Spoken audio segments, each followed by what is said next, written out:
यात्रा for you channel पर मैं विपिन तिवारी आप सभी दर्शकों का अपने चैनल पर स्वागत करता हूं।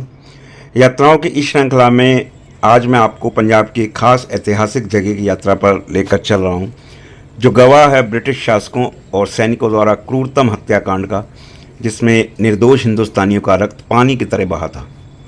और वो है जलियांवाला बाग, अमृतसर, जहाँ पर बहुत बड़ा नरसंहार हुआ था ब्रिटिश शासनकाल में।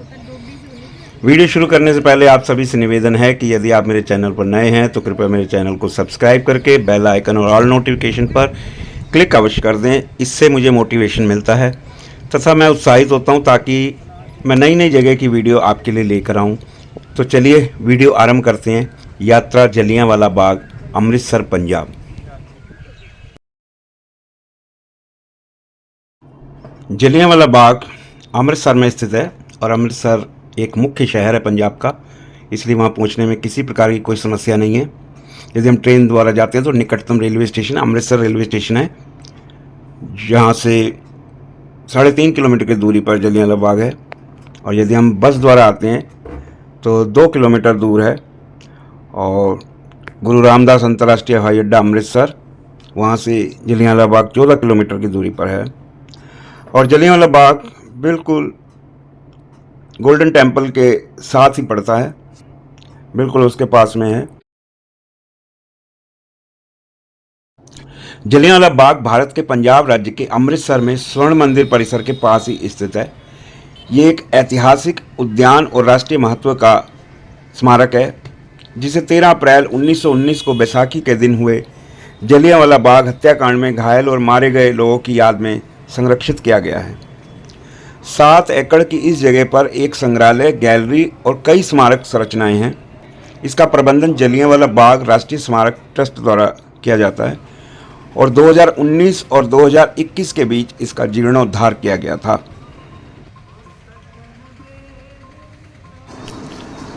जलियांवाला बाग पर हम ऑटो द्वारा भी आ सकते हैं। ये स्वर्ण मंदिर के बिल्कुल पास में है।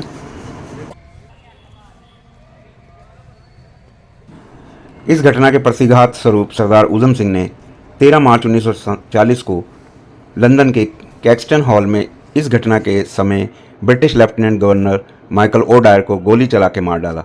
उन्हें 31 जुलाई 1940 को फांसी पर चढ़ा दिया गया। हर साल जब भी 13 अप्रैल की तारीख आती है, अंग्रेज़ों की निर्दयता की कहानी फिर से ताज़ा हो उठती है। इस घटना को आज 105 साल बीत चुके हैं, लेकिन जख्म आज भी हरे हैं। ये कहानी है जलियांवाला बाग की।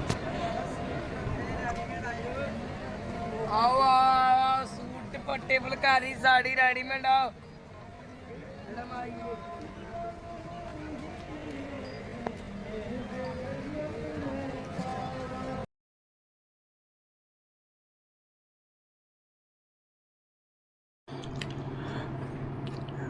जलियांवाला बाग के बाहर स्वतंत्रता की ज्वाला को एक केंद्रीय तोरण द्वारा दर्शाया गया है।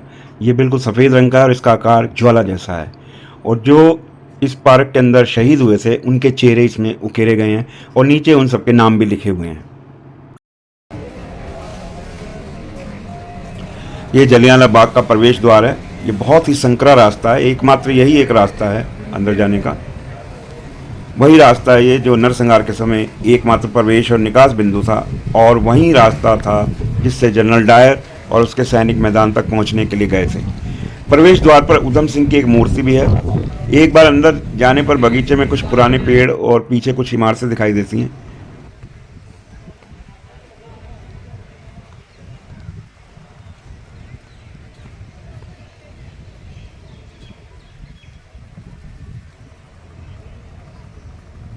बैसाखी के दिन 13 अप्रैल 2019 को अमृतसर के जलियांवाला बाग में एक सभा रखी गई थी, जिसमें कुछ नेता भाषण देने वाले थे।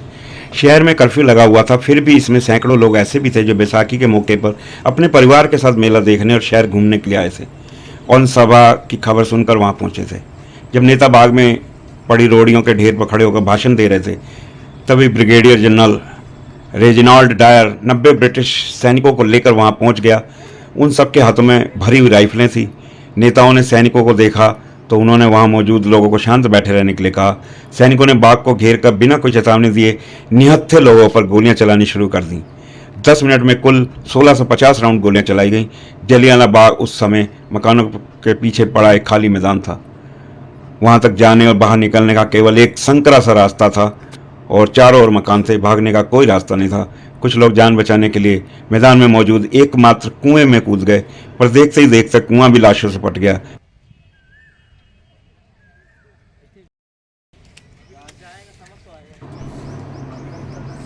जलियांवाला बाग में कोई एंट्री फीस नहीं है। ये आम जनता के लिए बिल्कुल फ्री है entry.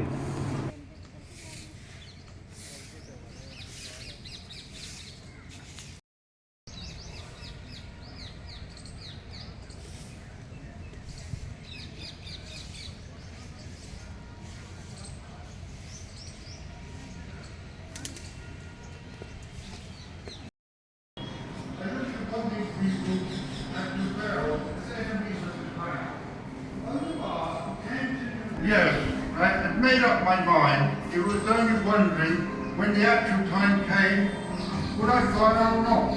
As a matter of fact, you continued firing until... इस स्थल का प्रबंधन जलियांवाला बाग राष्ट्रीय स्मारक ट्रस्ट द्वारा किया जाता है, जिसका गठन भारत की संसद द्वारा पारित जलियांवाला बाग राष्ट्रीय स्मारक अधिनियम 1951 के तहत किया गया था।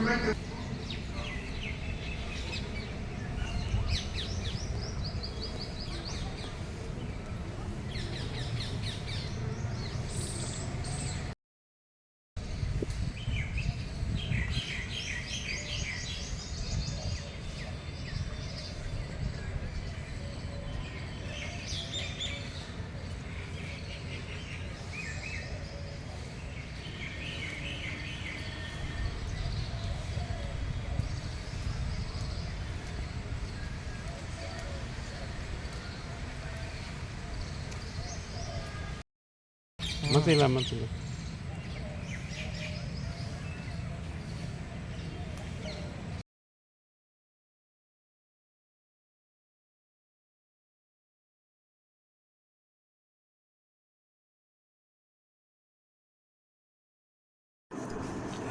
संग्रहालय में उस घटना से संबंधित बहुत सारी दस्तावेज और उस वक्त की घटना को चलचित्र द्वारा दर्शकों को दिखाया जाता है।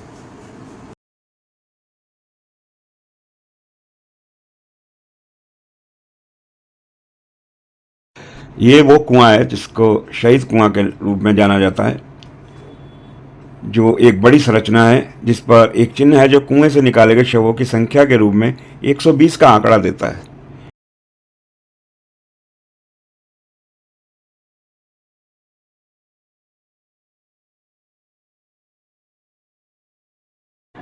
शहीदों की गैलरी और संग्रहालय ये एक छोटा सा प्रदर्शनी कक्ष है जिसमें दुखद घटनाओं की तस्वीरें, वृत्त चित्र और कलाकारों द्वारा प्रस्तुति हैं।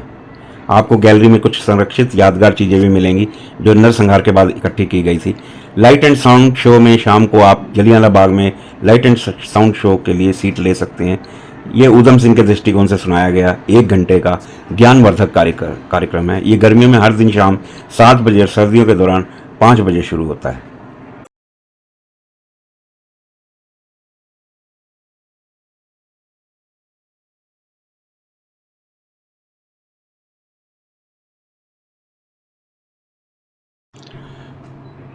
यहाँ पर कई गैलरियाँ हैं। शहीदों की गैलरी में कई पेंटिंग भी हैं जिनमें से कुछ राजनीतिक नेताओं की तस्वीरें भी शामिल हैं, और जलियांवाला बाग के अंदर की एक पेंटिंग जिसमें ज़मीन पर कई लोगों की लाशें दिखाई गई हैं।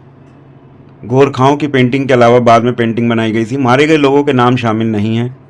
गैलरी में उधम सिंह का एक चित्र प्रदर्शित किया गया है। उनकी राख वाले 7 कलशों में से एक को संग्रहालय में रखा गया है। अखबारों की कतरनों और महात्मा गांधी, रविंद्रनाथ टैगोर और अन्य लोगों के पत्रों का उपयोग करके अमृतसर नरसंहार को दर्शाने वाले 45 पैनल प्रदर्शित किए गए हैं।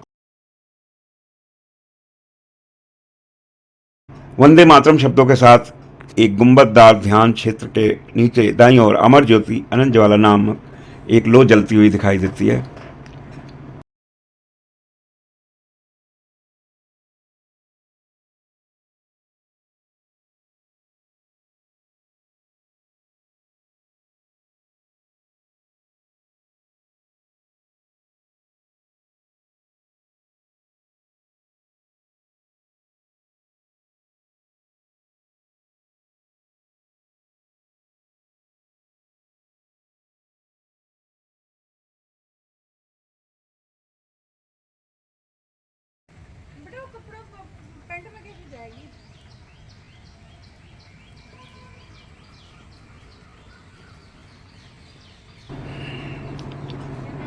दीवारों में गोलियों के कई छेद संरक्षित हैं। गोली के छेद वाली दीवारों में से एक पर एक पट्टिका लगी है जिस पर लिखा है इस दीवार पर अपना ऐतिहासिक महत्व है, क्योंकि इस पर 36 गोलियों के निशान हैं जिन्हें आज भी आसानी से देखा जा सकता है और ये जनरल डायर के आदेश पर भीड़ पर चलाई गई थी।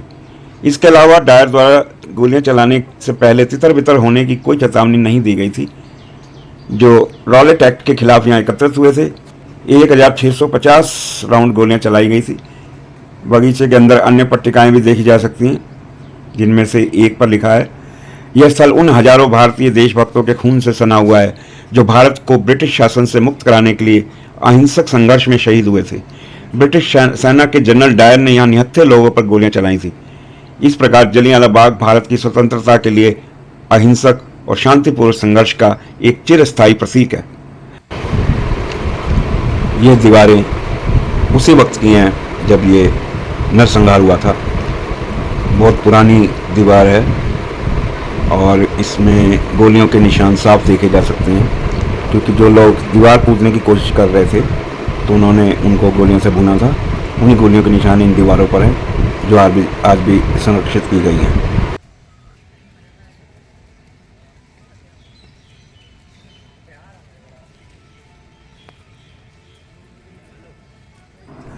उन्नीस की परेशानी के दौरान आसपास की कई इमारतें नष्ट हो गई थी। 1951 में भारत सरकार ने जलियांवाला बाग को राष्ट्रीय महत्व के स्मारक के रूप में स्थापित किया।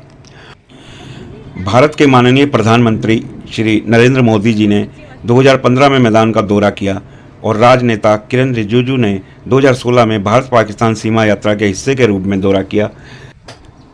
2019 और 2021 के बीच इस स्थल का जीर्णोद्धार किया गया। केंद्र सरकार ने नरसंहार की शताब्दी के उपलक्ष्य में 2019 में 20 करोड़ रुपए निर्धारित किए। 1920 में नरसंहार स्थल पर एक स्मारक बनाने के उद्देश्य से एक ट्रस्ट का गठन किया गया था।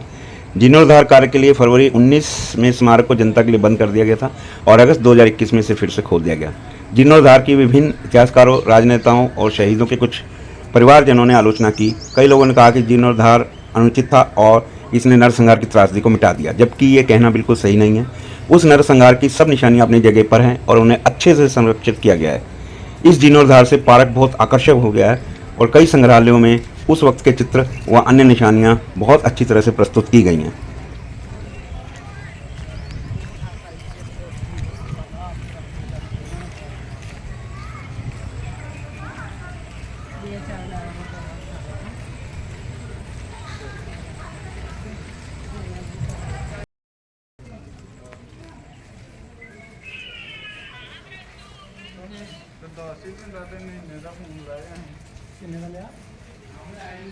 वैसे तो आप पूरे साल पार्क में जा सकते हैं, लेकिन जलियांवाला बाग के आसपास का तापमान गर्मियों और सर्दियों के महीने में अपने चरम पर होता है। इसलिए जलियांवाला बाग घूमने के लिए सबसे अच्छा समय अक्टूबर, नवंबर और फरवरी, मार्च के दौरान है।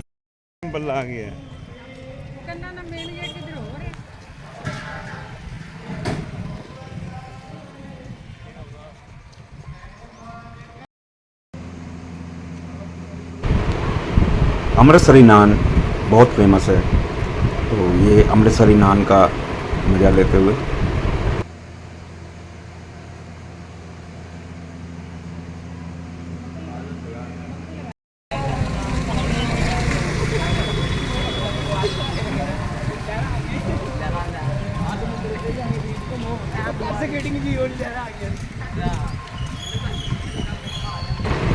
ये जलियांवाला बाग के बाहर का बाज़ार है।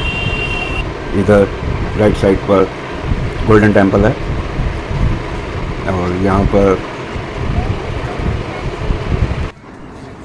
अमृतसर पंजाब का एक मुख्य शहर है, काफ़ी बड़ा शहर है, इसलिए यहाँ पर रहने खाने पीने में किसी प्रकार की कोई समस्या नहीं है। हर प्रकार के हर रेंज के होटल उपलब्ध हैं रहने के लिए। भारत की आज़ादी की लड़ाई की सबसे दुखद और क्रूर घटनाओं में से एक जलियांवाला बाग हत्याकांड का दिन, उस नरसंहार का दृश्य कैसा रहा होगा, इसकी कल्पना भी नहीं की जा सकती। इस घटना को कुछ शब्दों में भी नहीं समेटा जा सकता। आज़ादी हमें यूं ही नहीं मिल गई है, उसके लिए कितना निर्दोष लोगों का रक्त बहा है और कितने शहीदों ने अपने प्राणों की आहुति दी है, तब जाकर आज हम आज़ाद हुए हैं, आज़ाद भारत में सांस ले रहे हैं। जय हिंद। जलियांवाला बाग की वीडियो आज यहीं तक। आपके लिए एक नई जगह की नई वीडियो लेकर जल्द आऊँगा। कृपया मेरी वीडियो को लाइक, शेयर व कमेंट अवश्य करें। और जो मेरे चैनल पर नए दर्शक जुड़े हैं उनसे मेरा नम्र निवेदन है कि कृपया मेरे चैनल को सब्सक्राइब करके बेल आइकन को पुश करके ऑल नोटिफिकेशन पर क्लिक अवश्य कर दें। आप सभी का धन्यवाद मुझे सपोर्ट करने के लिए।